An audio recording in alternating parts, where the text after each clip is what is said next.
learn any subject or skill faster. Welcome to day one of your Superbrain Mini Quest. I am your Superbrain coach, Jim Quick of Quick Learning, and I'm here as always to help you to learn quickly. And that's the theme of our day together. I'm going to share with you a four-step process for learning any subject or any skill faster. Imagine I am your genie and I could magically grant you any one wish that you have. What subject or skill would you ask for? Think about it.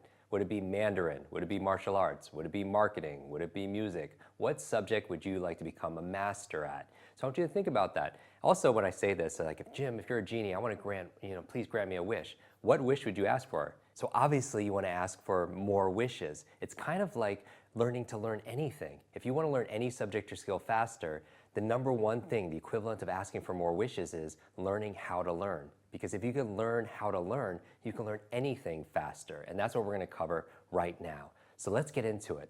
I want you to write down this, F-A-S-T.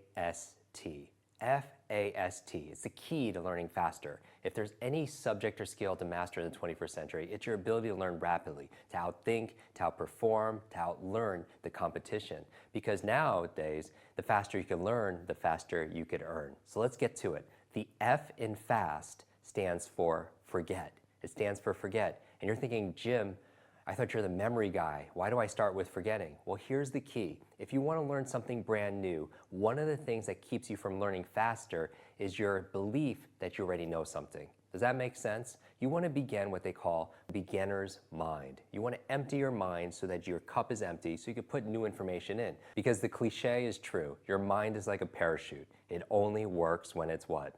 When it's opened, right? And so you want to temporarily forget about what you know about the subject so you can learn something new. The other things I would say to forget, two more things.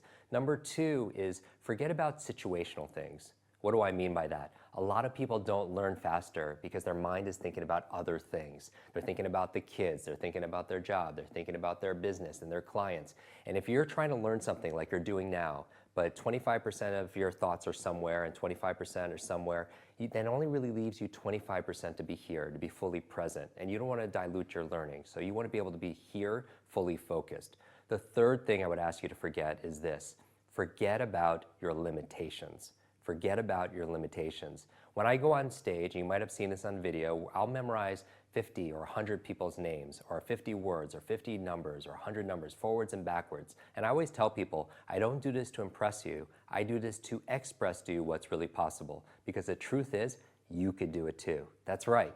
You, your family, your friends, your team, you could do that and a lot more. Here's the thing. You weren't taught how. If anything, you were taught a lie. A lie that somehow your intelligence, your memory, your learning is somehow fixed like your shoe size. And we've discovered more about the human brain in the past 20 years than the previous 2,000 years combined. And what we found is we're grossly underestimating our own capabilities. So temporarily forget about what you believe is true about how smart you are. Because here's the thing, some people will go like this.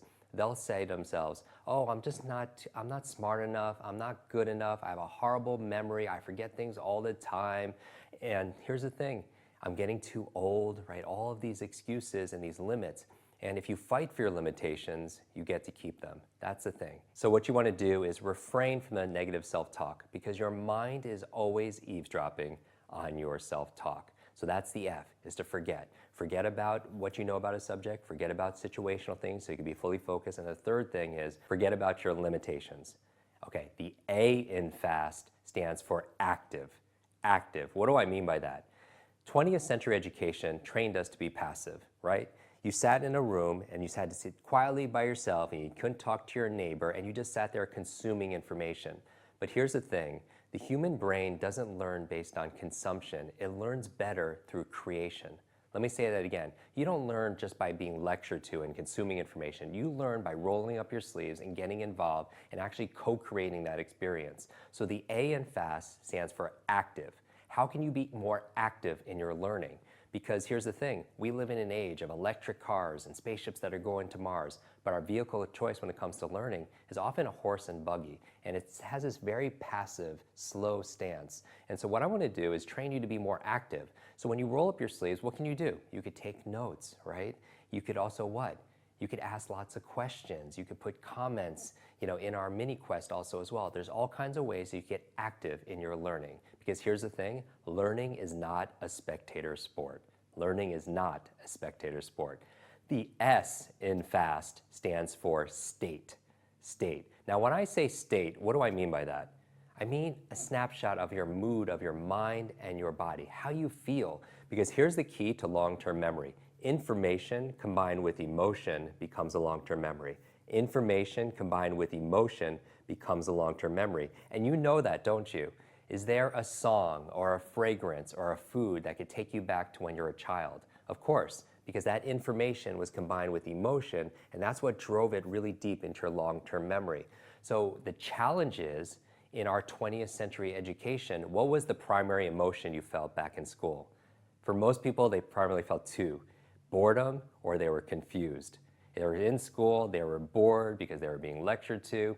And if you're on a scale of 0 to 10 and your emotion is boredom, what's that? That's like a 0, right? But anything times 0 is what? Is 0. So that's why a lot of people don't remember the things that they learn. And memory is so important because even Socrates said, learning is remembering. Learning is remembering. So how do you add more emotion into your body, into your mind? Because you control it, don't you? You control it. Who controls how you feel? Right? This is the difference, and this is what the metaphor that I use. Imagine the difference between a thermometer and a thermostat. What's the difference between a thermometer and a thermostat? A thermometer does what? It just reacts to the environment. That's its primary function. It reacts to the environment. And so there's a difference though, and we act as human beings. Sometimes we react. We react to the weather, we react to the economy, we react to how people treat us, and because we're human, right? But to the degree we could be a thermostat, what does a thermostat do? A thermostat's different. A thermostat sets a standard, it sets a vision, it sets a goal, it sets a dream, right? It sets processes, and what happens to the environment? It raises to be able to meet that new standard. And so you want to be more of the thermostat because you know what all leaders, what all super brains know, that success is an inside-out process. That to take the invisible in your mind and make it visible in the world, it takes effort. And one of the things besides visualizing it is you need to be able to feel it. I believe success has a three-part process. It goes from your head to your heart to your hands.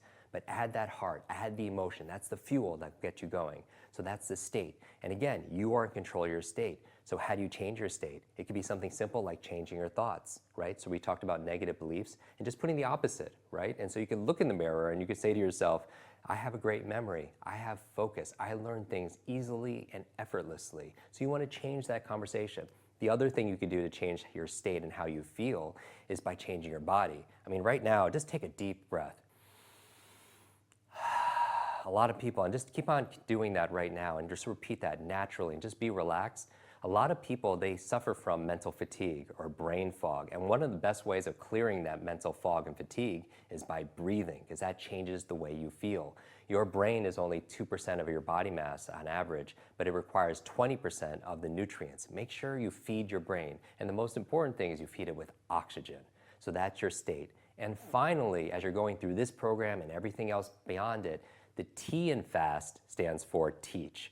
The T in FAST stands for teach. Now, what do I mean by that?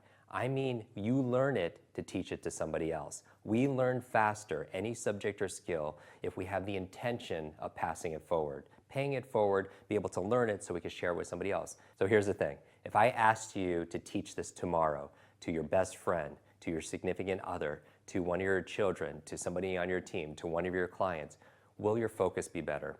Of course it will. You'll focus better. Will you have better concentration? Certainly. Would you take notes better? Of course. Would you ask better questions? For sure. And so you want to be able to learn something so you could teach it to somebody else. Because here's what you want to remember. When you teach something, you get to learn it twice. When you teach something, you get to learn it twice. So let's do our quick review right now. I want you to say it out loud. What does the F in FAST stand for? It stands for forget. Right? What do you want to forget? You want to forget what you already know about the subject temporarily so you can learn something new. What are the other things you want to forget? Forget about situational things so you can be fully focused here in the moment with me. And then finally, forget about your limitations because if you argue for your limits, you get to keep them. What does the A in FAST stand for? Say it out loud. It stands for Active. You want to roll up your sleeves and get involved. Learning is not a spectator sport. Ask questions, post comments, take lots of notes.